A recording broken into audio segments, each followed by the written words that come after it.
Hello, everyone, and welcome to the very first episode of Coding with Jordan. In today's video, we are going to be learning some C++. Just some quick background on me. I'm a full-time software developer. I've had about 5-6 years of full-time software development experience.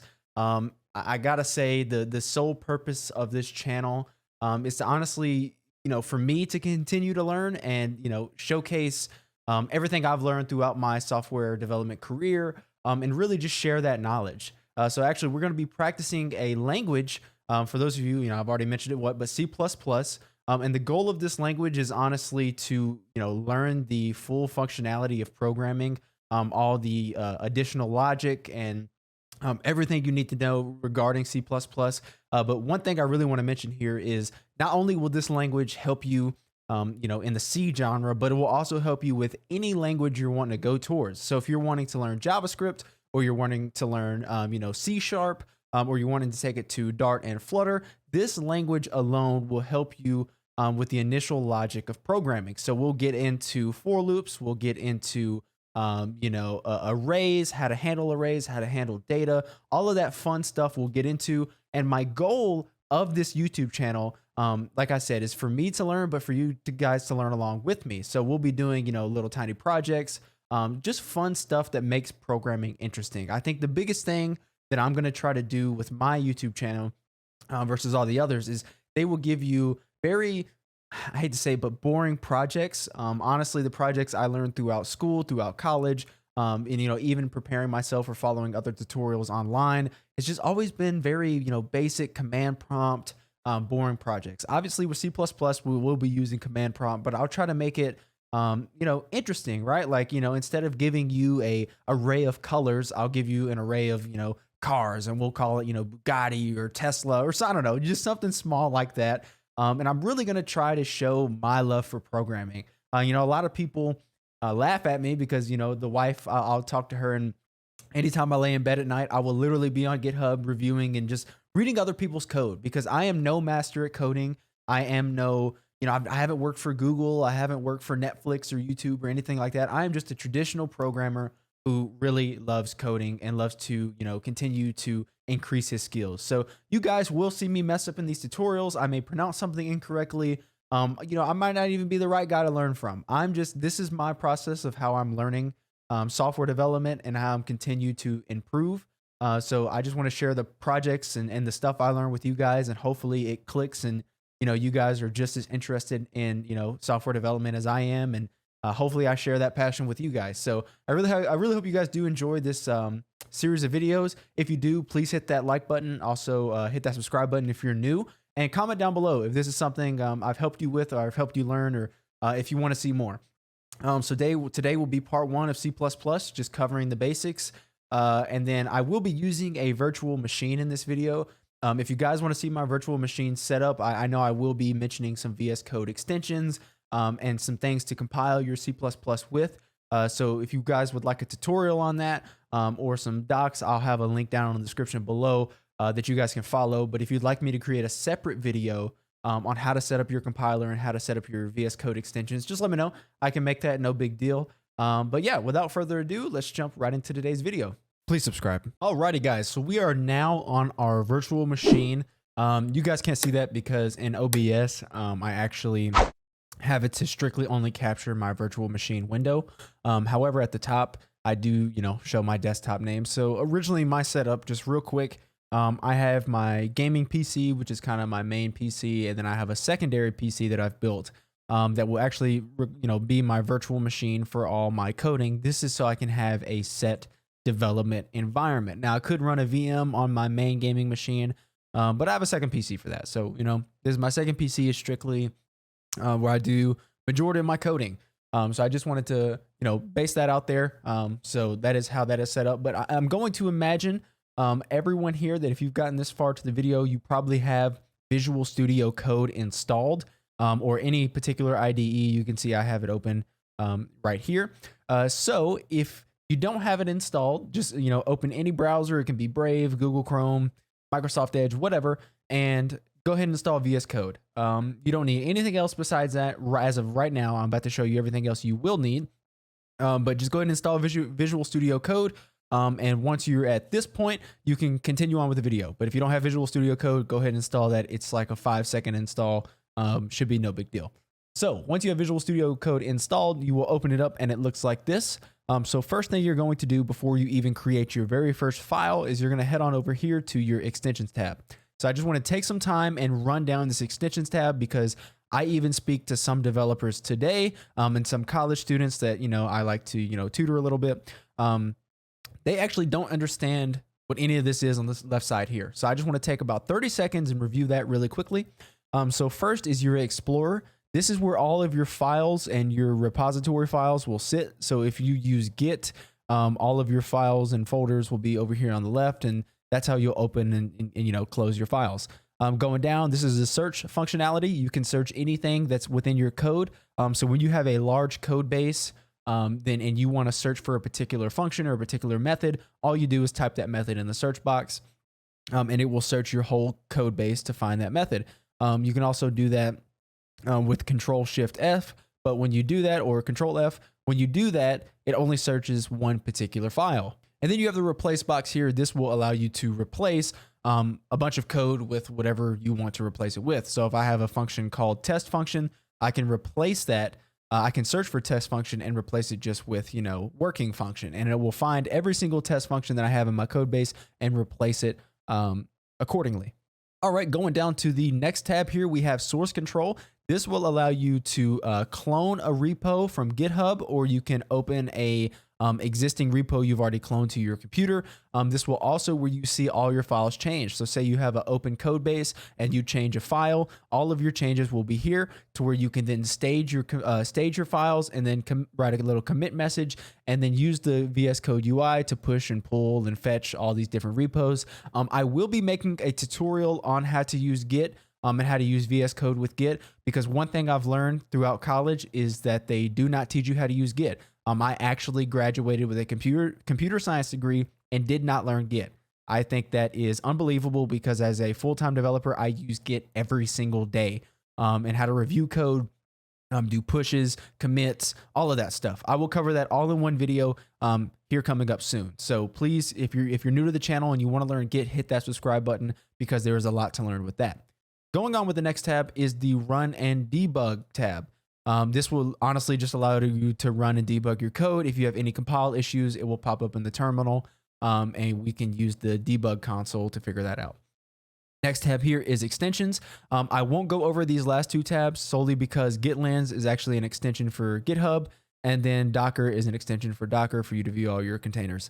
But going back to the extensions tab, this is where all of my extensions I have installed for particular development sits. So there will be a couple extensions I will have you install in this video.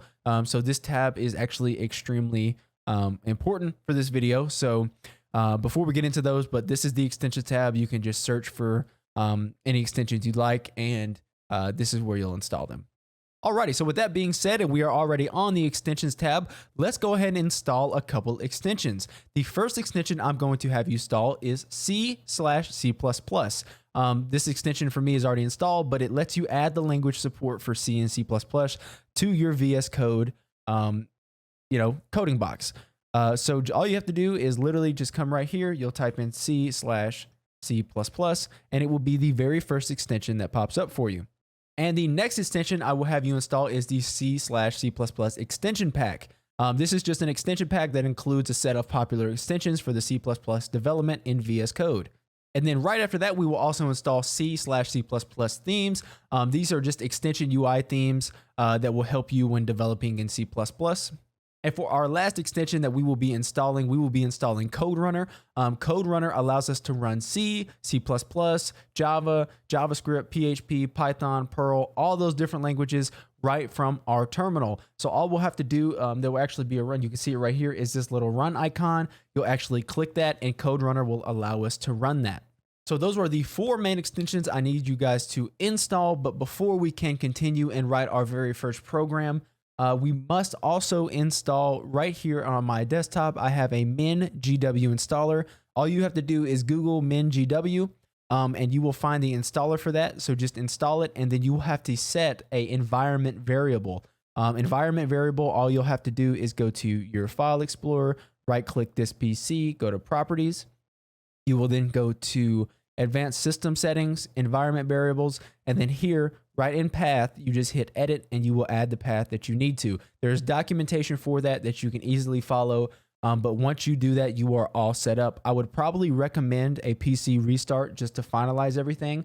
But once you have done that, we are now ready to start learning C++ and write our very first program. Alrighty, so if you've made it this far, congratulations. You are now ready to begin learning C++, and you are so close to writing your very first C++ program. I would like to note, if you have any issues and you've read through all the documentation that is linked down in the description below, please don't hesitate to leave a comment in the comment section, as I will try to help you as much as I can. Or you can join my Discord, link down below in the description, where I will be always active in that Discord and will be happy to help anybody that joins. I love to help my subscribers and all of my viewers, so please do not hesitate to join that Discord and send me a message or post something in general, help, wherever you want to post, and I will try to help you as best as I can. So without further ado, let's go ahead and let's create our first C++ program. Remember, I always like to teach coding by doing, so I challenge you all to follow along with me and let's learn this together. Okay, so now that we have VS Code all set up, let's go ahead and minimize our VS Code here. And I am going to use my projects folder for all of our examples here. So I'm gonna go ahead and open this projects folder up. You can see I actually have a code blocking app I'm actually working on in React using T3 and Prisma and all that stuff. But this is C++. So what we're gonna do is we will go ahead and create a new folder, and I'm gonna title this CPP_P1. This is gonna be CPP project 1. Or C++ project 1, and then all I'm going to do is go ahead and open this. So one cool thing that I always tell people is you want to kind of get used to writing in terminal and using command lines, especially when I create my Git video. You guys are gonna want to get used to that. So what we're going to do is we're going to click up here in our little file explorer tab, and we're just going to backspace. So here I'm just going to type code dot. So this is the same thing as running any command traditionally than you want to. So if you write code dot there, you can select Visual Studio Code. But if that's an issue as well, you can backspace and just do CMD. This will open up that exact path in CMD.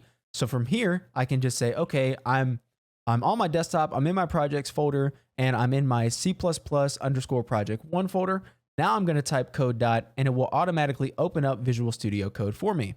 So I'm going to go ahead and close this original VS Code tab here. And here we are. As you can see in our Explorer tab that I covered earlier in the video, you see that I have C++_project1 set. So just so we can go over a couple things, to create a new file in VS Code, you have a create new file folder, create new file button here. And then next to that, you have create a new folder button. And then you just have a refresh Explorer if I was to, go in here and create a new file and it didn't update. So all we're going to do now is we're going to create a new file, and we'll just call this p1.cpp. So .cpp is the extension that you will need for your files when writing C++. So you can see I do have a little icon here that is a super useful extension. I know we've covered all extensions, but if you want the same icons as me, just get the icons extension from the VS Code extension store and just go ahead and set that, and you'll have the same icons as me here in the file explorer. Okay, so now we have created our very first C++ file. Congratulations, you've made it this far. So before we get started with our very first program, real quick, I just want to cover some quick basics, and those basics are, what is C++ and why is it useful? Alrighty, so what is C++? C++ is a cross-platform language that can be used to create high-performance applications. It was developed for an extension of the C language, and it gives programmers a high level of control over system resources and memory. So traditionally, you'll see C++ be used regarding reading and writing memory, and when you get into reverse engineering, C++ really comes into play. Some key things to note here is that it is the world's most popular programming language, and it can be found in today's operating systems, browsers, graphical user interfaces, a bunch of systems. It's also an object-oriented programming language that is sometimes better known as OOP, and I highly recommend everybody know how the object-oriented programming language works in regards to properties, methods, classes, all of that stuff, because in my opinion, object-oriented programming allows for a more scalability type development process rather than normal, procedural programming. And we'll cover all that stuff when we get into more of the C++ language. And then I may make a video on object-oriented programming, because I actually learned object-oriented programming with PHP. I did it some with C#, but PHP was kind of my main language coming out of college. And when I took on that object-oriented framework with MVC and that architecture, I think that's where I really took off as a developer. That is just some key things I wanted to catch up on with C++. So now we are ready to jump into some code. Alrighty, so we are ready to write some code. So let's go ahead and jump right into it. So you can see here that I have 3 comments, and these comments are pretty crucial when writing a C++ program. So we'll start off with the very first comment on line 1, which is our header file library. So for the header file library that majority of the C++ programs use what you'll see here is include IOStream. This is a header file library that lets us work with the input and output of objects. You'll notice in C++, you'll see, and I'll pronounce this incorrectly first, you'll see a bunch of people say cout or sin, right? First off, let me just say we haven't got there yet, but I'll go ahead and give you a forewarning that these are actually pronounced cout. So let me go ahead and leave a comment here. Cout, or we can even say it like this. Sorry, I'm so used to writing cout, but cout and then cin. So that I actually read this in a C++ book, kind of in chapter 1. This is what it covered. So you don't want to pronounce this cout and you don't want to pronounce this sin. You want to say cout, cin. That is how these are pronounced in the C++ language. Like I said, I'll cover that again when we get down here to the main function. But back to the header file library. This lets us work with the input and output of objects such as cout, and it adds functionality to our C++ programs. Next, we're coming down to namespace. So for our namespace, we're just going to say using namespace std. So std initially, if you look at a normal C++ program, if I wanted to use the cout that I just covered initially, I would have to, if I didn't have this namespace here and I had my main function, I would have to say I would have to say std : cout, and I would want to output basically a string, right? But I would have to access cout by saying std. That's if this namespace wasn't here. So by accessing the namespace on line 5, we are saying we no longer have to say std : So this will save you a lot of time and, kind of make your code a little bit more readable when you don't have to say the std there. So now moving on to line 7, which is our main function. This will be in every C++ program you write from here on out.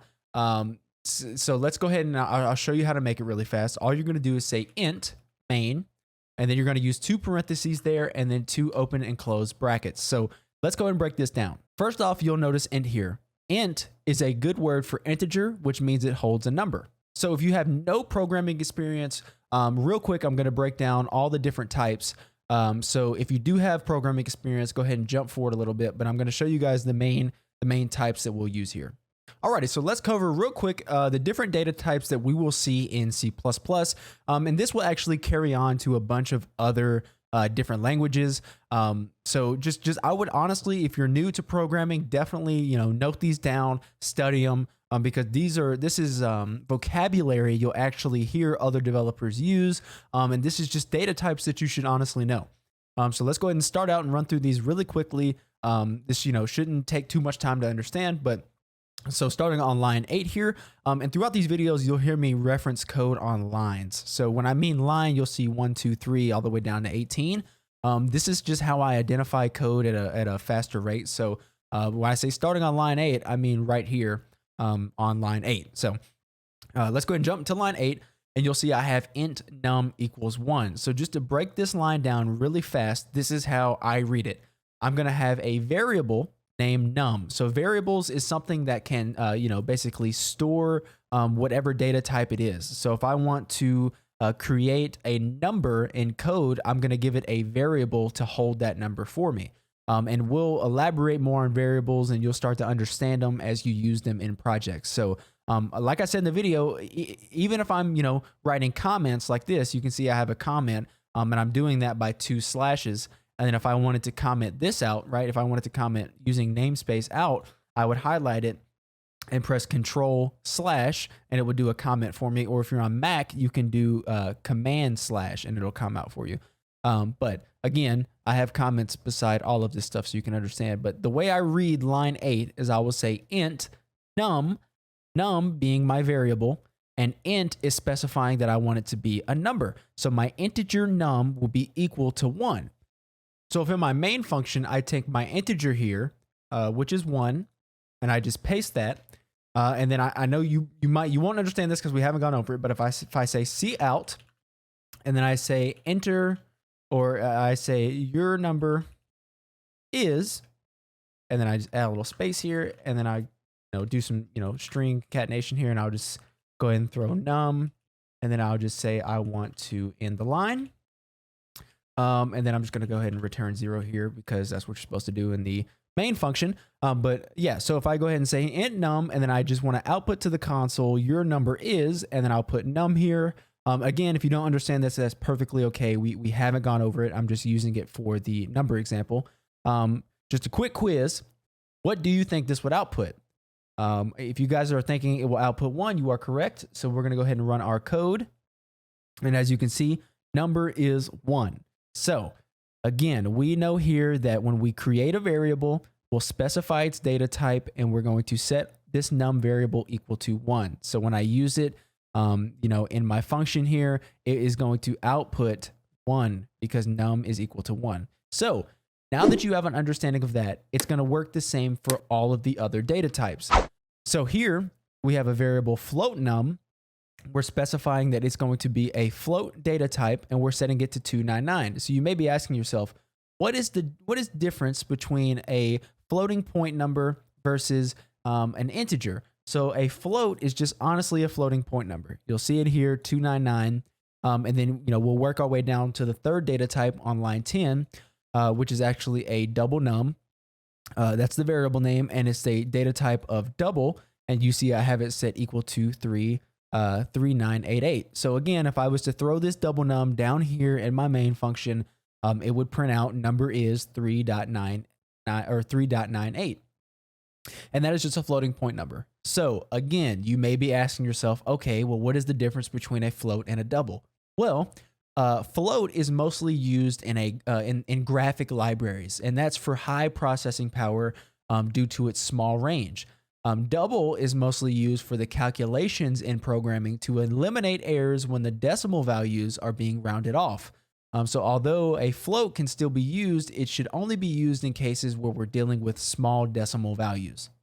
Moving down to line 11, you see we have a variable called myChar, and we actually have char as our data type, and that is just simply a character. So you can see I have D here, and if I was to say, your char, and we'll just simply, go ahead and Control Z. We'll go ahead and backspace this, Control V, and then we'll replace this with myChar. If I can type. So it's going to say your char is my. Now, this should work if I'm not mistaken. I may have to. I didn't even save my file. Silly me. If you want to know how to save a file, press Control S. So we're going to run this now. Yep. So your character is D. So I'm not going to show this example when we get down to the string here because C++ does something funny with strings, and we'll get there, but it does something a little silly with strings. And it's you'll actually have to use a function called getline to actually access the whole string. But back to char. So we have char again, which is our data type. The variable is myChar, and we're going to set that equal to D. Honestly, you can see that it printed out D just fine. And it's only going to give you one character. So that's just something to note there. And then we have a data type of bool, and we have a variable called mybool. So a boolean, like I have here next to my notes, is true or false. So you could set, you can create a boolean value to display something, like in React or HTML, JavaScript, whatever you want to do. You can set your boolean value. Say you have a light or dark mode, right? If you say dark mode is true, then you will have, your CSS styles change to fit for a dark mode. But then if you have, if you change this to theme and theme is false, meaning it's light mode, then your CSS will change to light. That's why if you're on Instagram or Facebook or any social media app that has light and dark mode, more than likely that's a Boolean value that will be setting whether it's true or false. And if it is true, it's this mode. If it's false, it's this mode.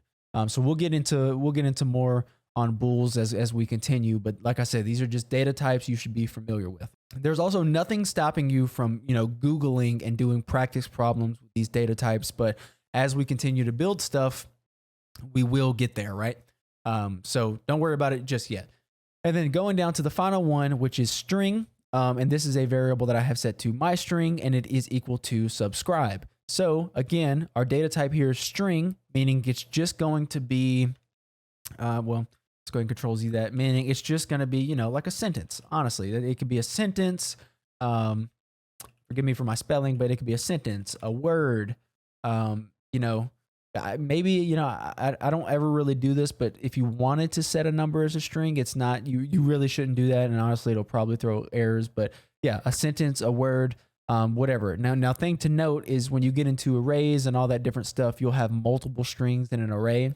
And just to, if you're writing notes down, an array is honestly just something that holds a group of data types, right? So like you can have a array of strings, which is honestly just a group of strings. But we'll get there, right?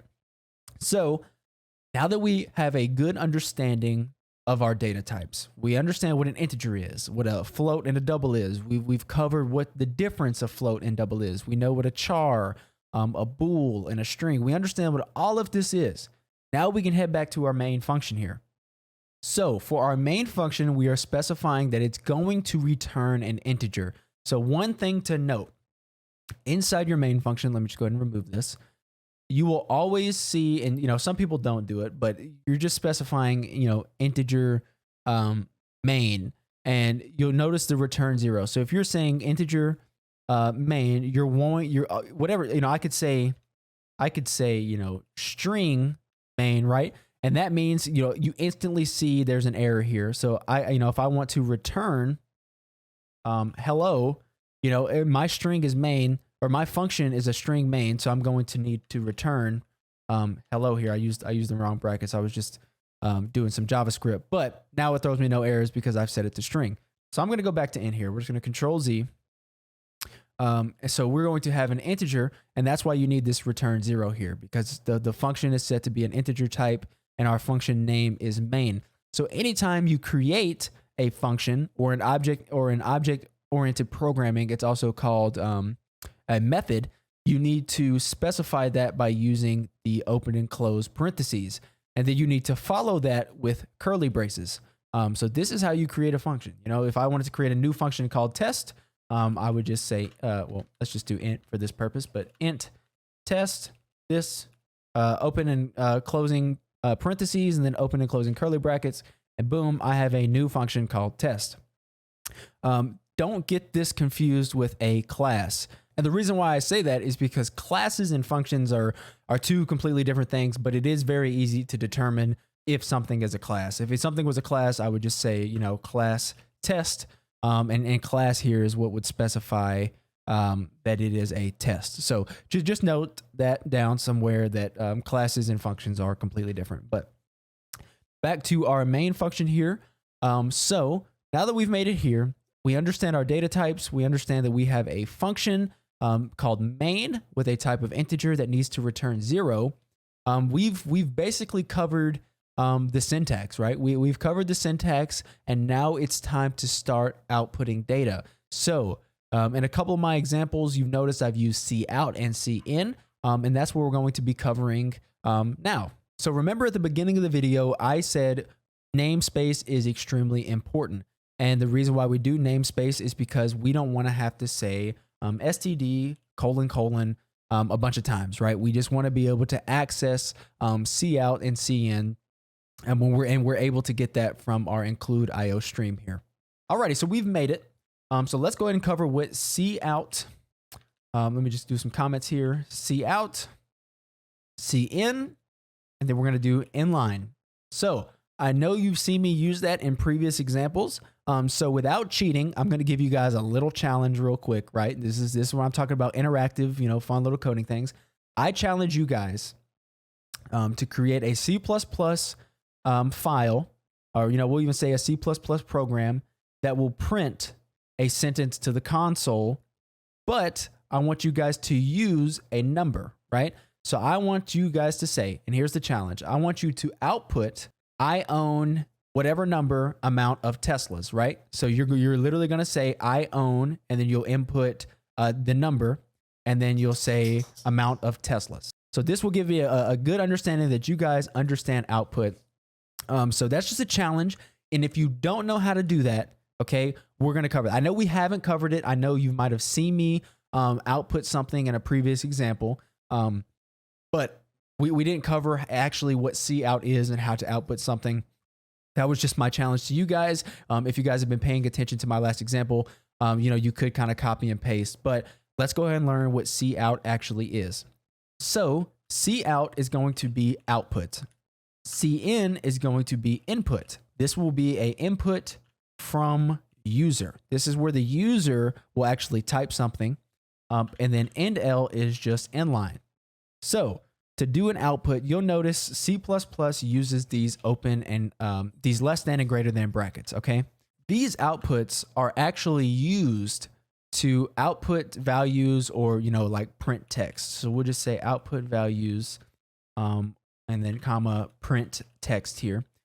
So actually for cout, let's go ahead and just take this away, and we'll put it right above cout here because we're going to give examples. So for cout, we know that it's output, and we have to utilize the open and close brackets. So for cout, we're just going to go ahead and actually copy this because I want you guys to understand that cout uses the less than signs, the less than operators, and then input uses the greater than operators. And forgive me, I'm no expert in math, so I could be saying these backwards. I just talk as I look, right? But okay, so now that we know that cout outputs and it uses these operators, all we're going to say is if we want to use coutput, right, we're just going to say cout, and then we're going to cout.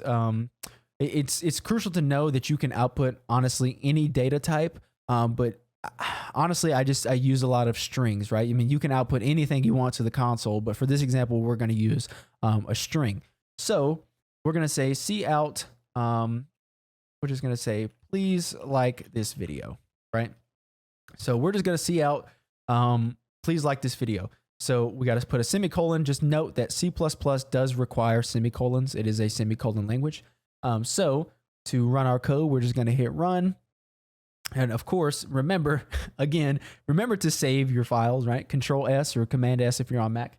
And then now let's run. And then voila, it output, please like this video. You can see here, right here in the terminal. So it has outputted that. Another thing you could do, right? If you have a bunch of things or, a bunch of different stuff. So if I said cout, subscribe, right? And then I did that. So how do you guys think this is going to be outputted to the console? Do you think it's going to be all on one line, or do you think it's going to be two lines?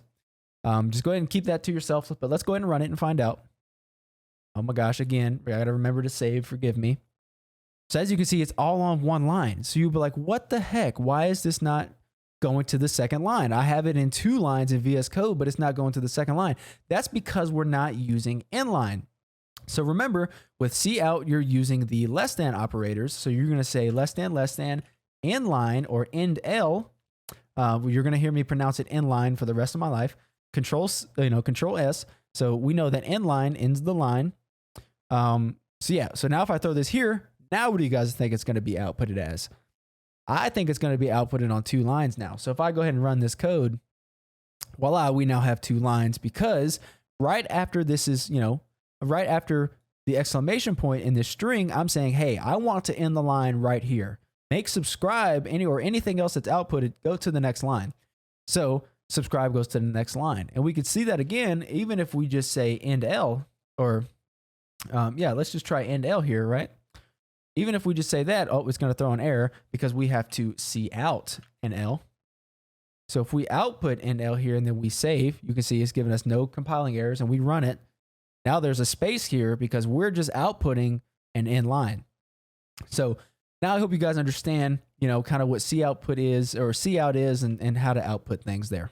All right, so now let's go ahead and go back to our challenge. If you guys remember, I challenged you guys to output a sentence called I have a number of Teslas, or I don't think I put of in there. I just said number of Teslas, right? I challenge you guys to output this. So for those of you who've got it, congratulations. Now that we've covered C out, we can go ahead and, answer this question here. So we can go ahead and honestly, we can just say I have, right?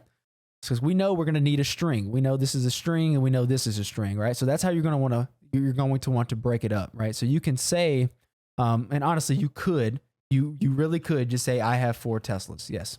Okay. We can save that and we run it. You can see it outputs I have 4 Teslas. So if you had this, yes, that is essentially correct.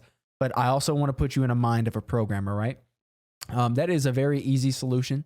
But one thing I want to challenge you is make 4 an integer. Okay, make 4 an integer and then output it in this line.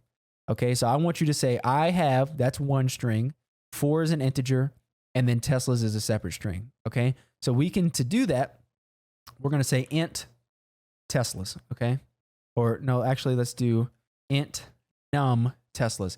Camel case is a big thing when you create variables. And when I say camel case, you'll have one word and then your second word is capitalized. It's just a lot easier to read variables that way. So int Teslas, I want 4 of them. Okay, I now have 4 Teslas in my variable called num Teslas. And we know it's an integer. So here, like I said, remember, you're going to have 2 strings. I have is one string, Teslas period is a second. So now we're going to go back to our C out. We're going to say I have, and then we are going to do less than, and then we're just going to call our variable here, right? We're just going to say num Teslas, and then we're just going to do less than, and then we'll do a separate string here, and we will say Teslas. So now, if you guys are reading code correctly, you're going to output I have number of Teslas, which we know is 4, and then we just say our second string here, so Tesla. So it's output, I have 4 Teslas in line. Let's run it. And voila, we have outputted, I have 4 Teslas. So if this is what you guys got, congratulations. I'm really happy for you. You now understand how C out works and how data types and assigning them to variables work with at least integers. So let's go ahead and move on to the next one, which is C in.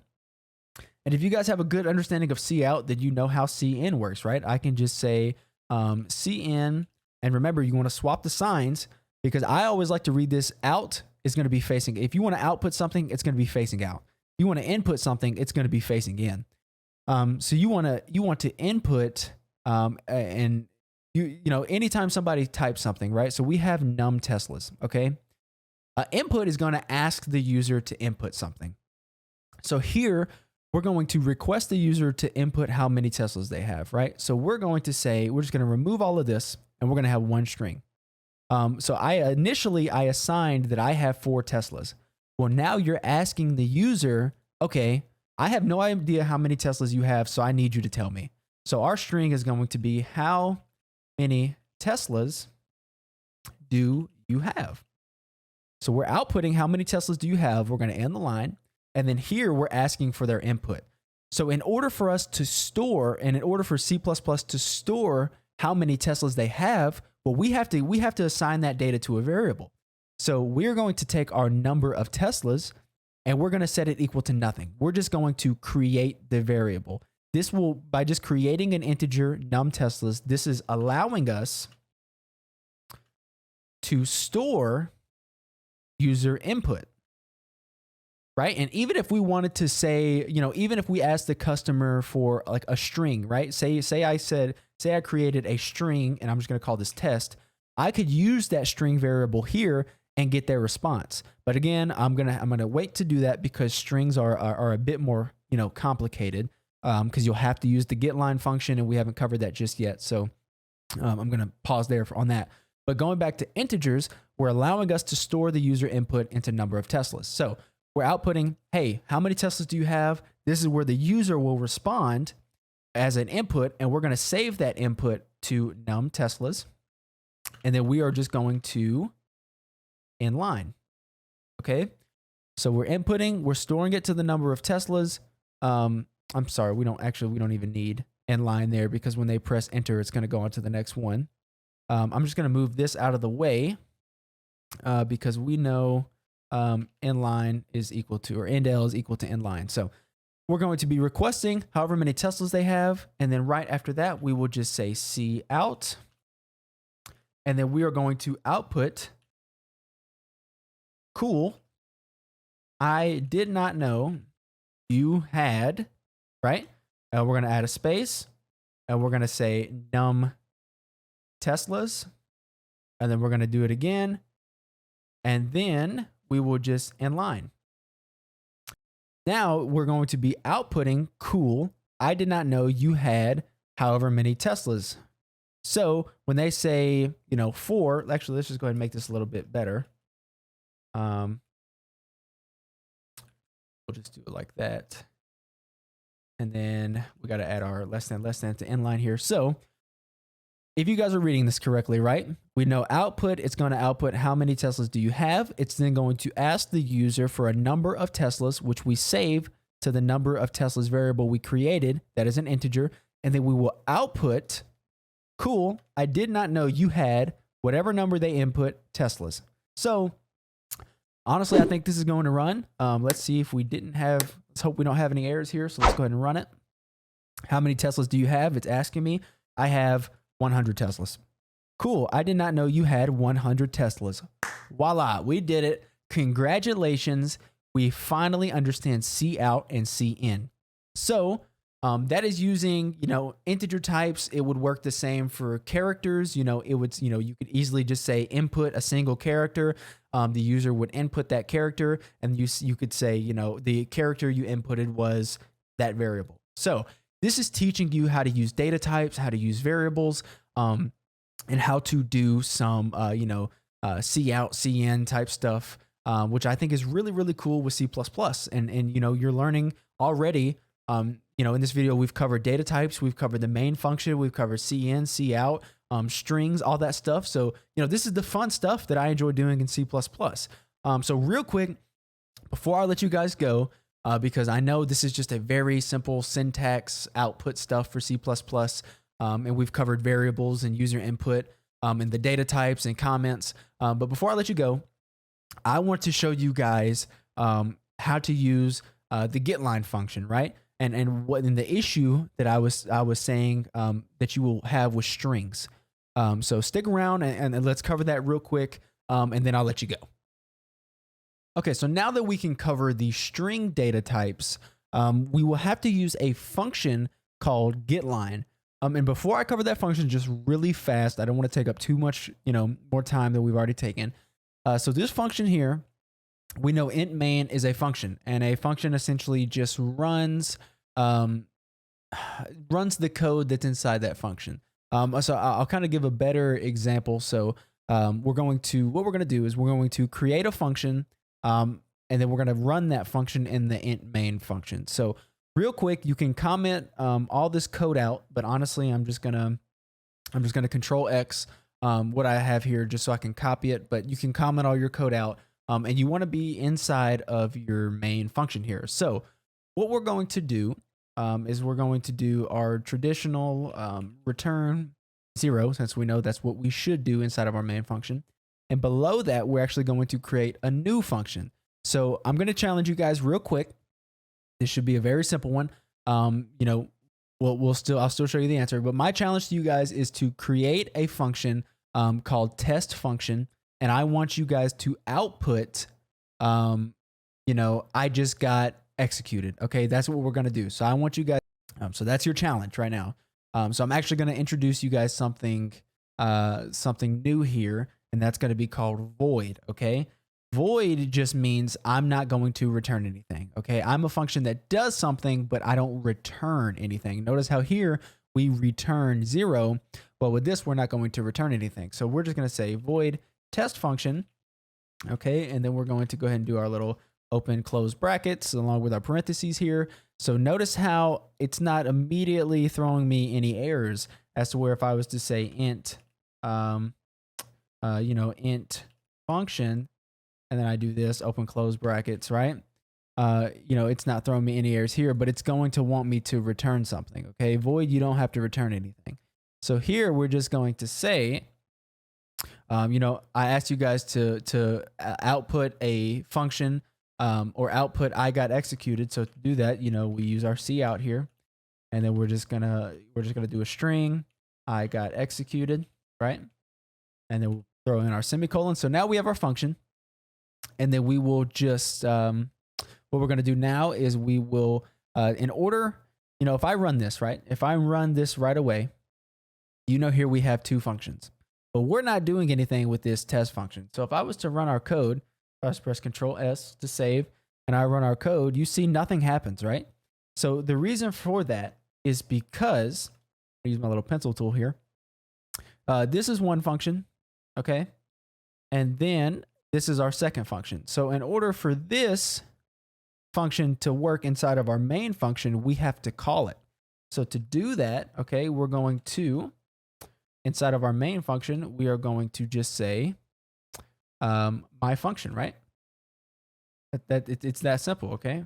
We're just going to call it, right? So what this is going to do, this should output now. Oh, I'm sorry, it's not called my function. I'm silly. It's called test function. So now what this should do is this should output I got executed, letting you know that when this int main function is ran, okay, it's going to access this test function. So if we break this down, let's do this one more time. So when we run a C++ program, we know it looks for this int main function. All right. So when that gets ran, it's gonna open and it's gonna access whatever's inside these curly brackets. From there, it's going to say, okay, I know you want to run the int main function. Now, what's inside this int main function? Okay, I see it's wanting to run test function. So it's going to run that function. So it's then going to go down here, and it's going to say, okay, I know the type is void, so I'm not going to return anything. However, I know that I need to console log or output to the console that I got executed, right? So what that's doing is it's then running int main, it's running this function. So we run int main, we run this function, and then we return 0. So that's why you see, actually, let's go ahead and execute this real quick. I don't believe I've even executed it yet. Sorry about that. But if I control S and then I run it, you see we get an error. What is that for? Let's see. Not declared in the scope. Okay, wait, let's try moving this up. I think that may be why. Now let's run the function. There we are. Okay. See, I always like to throw in my errors here. So yeah. So the reason for that is because it ran int main and then it looked for test function, but test function wasn't created beforehand. So I'm glad we ran into that error. So that was a good catch. So if you guys put the function under here, there's a reason why I didn't do that. So initially, you know, when it works down from top to bottom, C++ is going to run this int main function, and it's going to say, okay, I'm ready. Inside my function, I have a test function, but it couldn't find the test function because it was below this. So now that we have it above, right, it can then say, okay, I want to output I got executed. Int main says, okay, inside my function, we're running test function, which we know is I got executed, and then we're just going to return 0. So that's why here in the console, you can see it say I got executed. So now that we understand how initially functions work, and we're going to cover this in the next video, we're going to go way more in detail about functions and how they initially work. So stay tuned for that. And you know, forgive me guys if this getline is a little bit too hard to understand. And I just realized that I accidentally copied over what I had initially. But if this getline with this string is too hard to understand, that's okay. Just wait till next video when we get into functions and all that stuff. I just like to cover this now so I can get it in your head and you can get a decent understanding. So when this stuff comes up in the future, you guys are ready for it. So now we're ready to jump into the string data type and outputting that into the console. But before we get that, let me get this stuff back on screen. So let me fix that now. All right, cool. So now we got it fixed. I got all of our code back initially how it was. So I want to go ahead and teach you guys how you guys can ask a user for an input of a string data type. and how you can log it out to the console. So I'm just going to go ahead and keep our comments here. So right now we have a variable created called number of Teslas or num Teslas. So what I'm actually going to do is I'm going to switch out to a string. Oh, I have all caps on. A string, and we're going to call it Tesla color. Okay. So now we've created our variable called Tesla color. It still allows us to store the user input. So now we're just going to be running the same thing we initially had. So instead of how many Teslas do you have, we're going to say, what color Tesla do you have? Okay. So we're just going to change that. We will then change our CN to Tesla color. And then cool, I did not know you had a blank Tesla. Okay. So we'll just change this here as well to Tesla color. So cool, I did not know you had, say they throw in red, a red Tesla. Let's go ahead and add a here. I did not know you had a red Tesla, right? Okay. So we're going to save this. So here's another challenge for you guys, right? What do you think will be executed here? What do you think will be outputted? Okay. If I just pass in, say I pass in red. All right. So let's go ahead and save this and run. So it's saying, what color Tesla do you have? I'm going to say red. Okay. So when I say red, my question to you guys is, what do you think will be outputted? Do you think it will be cool, I did not know you had a red Tesla? Or do you think something else would be outputted? So go ahead and think that through, and we're going to go ahead and find out now. So I'm going to go ahead and run the program. We'll hit run. And then now you see here, cool, I did not know you had a red CD Tesla. I'm not exactly sure where that CD is coming from. All right, so that time it seemed to work, right? Okay, cool, I did not know you had a red Tesla. So you can see here that the string actually holds a single word. So if you guessed, cool, I did not know you had a red Tesla is outputted, cool, you guessed the right thing. So now we're going to spice this up again, right? So it's going to say, let's just say, let's just ask it, what do you think FSD is, right? So this is going to be, what do you think full self-driving is? FFD here means full self-driving for those of you who don't, know much about Teslas or the future of Tesla, whatever. It means full self-driving, right? So then we're going to say, okay, input your Tesla. We're just going to say Tesla info, because I like our variable names to incorporate with whatever we're coding, right? So we're just gonna say Tesla info here. So it's gonna say, cool, I did not know that FSD means, right? And then we're just gonna throw in a exclamation point at the end. Okay. So cool, I did not know that FSD full self-driving means, and then so it's literally, we'll just go over this one more time. It's going to work top to bottom. So we've we've created our variable that's going to store user input. It's going to output, what do you think full self-driving is? They will then answer that question, and then it's going to output, cool, I did not know that full self-driving means this. And then it's going to throw an exclamation point. So with that being said, let's go ahead and run our program. So this time, instead of giving it one word, I'm going to give it like a sentence back, right? What color Tesla, or I'm sorry, again, I did not even save. That is my fault. We're actually going to Control S, and we'll run this again. I have to run it one more time. There we go. So what do you think FSD is? Let's go a little bit higher. What do you think FSD is?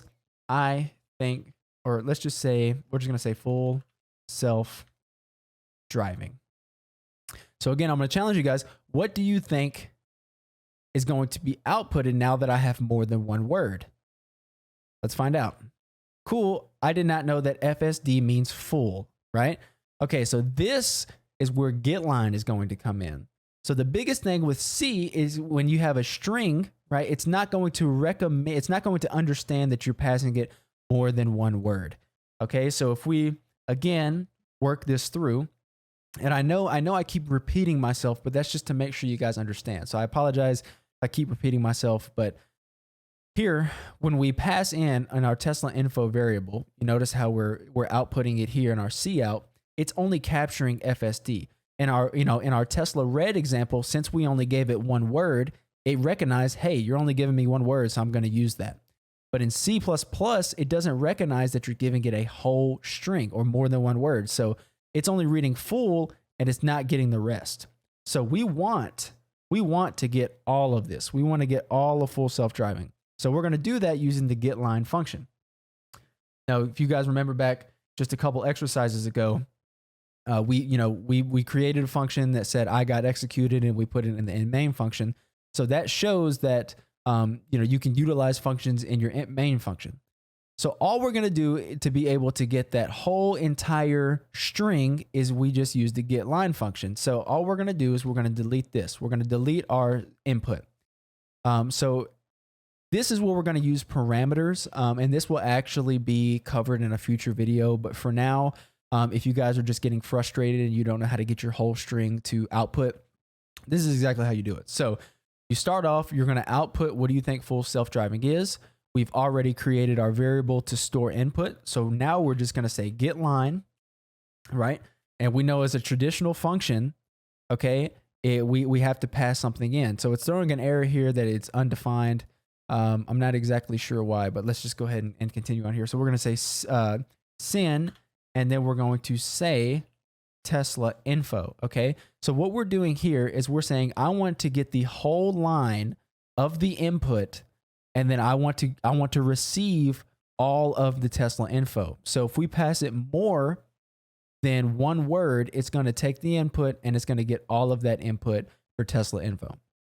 Now, I also just remembered while we're getting this error for getline. So if we actually go up to the top of our file, if you remember for our header file library, this IO stream does not have access to this getline function. So again, IO string is what's giving us access to things like count or cout and cin and things like that. So in order to get access, you may want to look at these as like including a package. You'll have some things like React and different frameworks, especially like in Flutter, where you'll have to import or include different packages that you download. So here we're going to include, right? Because we want access to this getline function, but a traditional C++ doesn't have that. So we're going to include string here, which is, you can look at this as including the string package.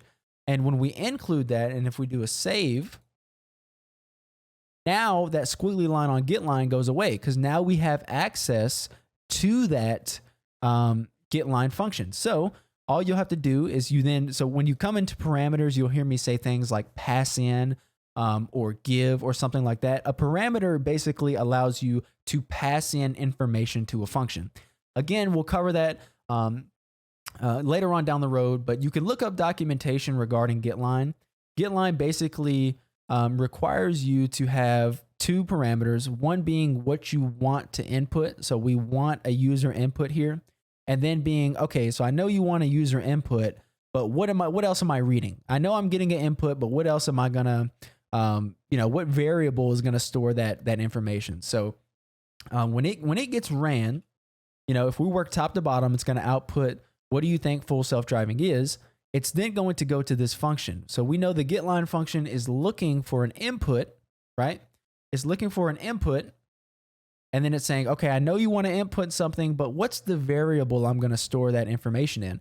Well, we've created a variable string that is Tesla info. So I'm just going to say, hey, you're going to store that information here in Tesla info. Then it's going to go, okay, thanks for giving me the two parameters I need. Time to go to the output of cool. I did not know what full self-driving means. So now that we know that, now we have a little understanding of parameters. Let's go ahead and save this thing and let's go ahead and run it. So what do I think full self-driving is, or FSD is? I think it's, full self-driving. And if we remember in our last example, it only showed us full, but now if I press enter, right? Cool. I did not know that full self-driving means full self-driving. So there we go. We got the whole string that time because we utilized the getline function and we passed them in as parameters. So that's actually going to do it for today's video, guys. I hope you guys did enjoy this video. I know this is my first coding video on the channel. And I'm starting out with a strong language that I think all developers should know. It's definitely a challenging language, but yet something fun. If you're actually passionate about programming, C++ is something you should definitely tackle. So just to sum up this video, guys, make sure you're understanding before going into the next video. You have a good understanding of all the data types that we're going to be using in C++, why you should be using namespace, what includes do, and how functions work. You don't have to have a good understanding of how functions work or how parameters work, because we will cover that in the next video. But definitely understand cout. Definitely have a good understanding of cin, meaning input, and a good understanding of inline. There's definitely other things we're going to cover, other things we're going to add on. Next we will get into some more functions, some more parameters, but we'll also get into like for loops, while loops, do while loops, all these cool things about programming that makes accessing arrays and data a lot more fun. So I definitely challenge you guys, take the examples we've used here in this video, create your own command line program, read some documentation, read up. And if you want a hint of what next video is going to have, go ahead and study for loops, go ahead and study while loops, arrays, functions, parameters, all that good stuff. And you'll be ahead for next video. But I do target my videos for complete beginners. So if you just want to go ahead and jump to the next video, feel free, and again, if you have any questions, join my Discord. Link is in the description. If you're new here, hit that subscribe button. I want to thank you all so much for watching. If you have any feedback, please leave it in the description below. I love all you guys. Thank you so much for watching. I'm Coding with Jordan. Have a fantastic day.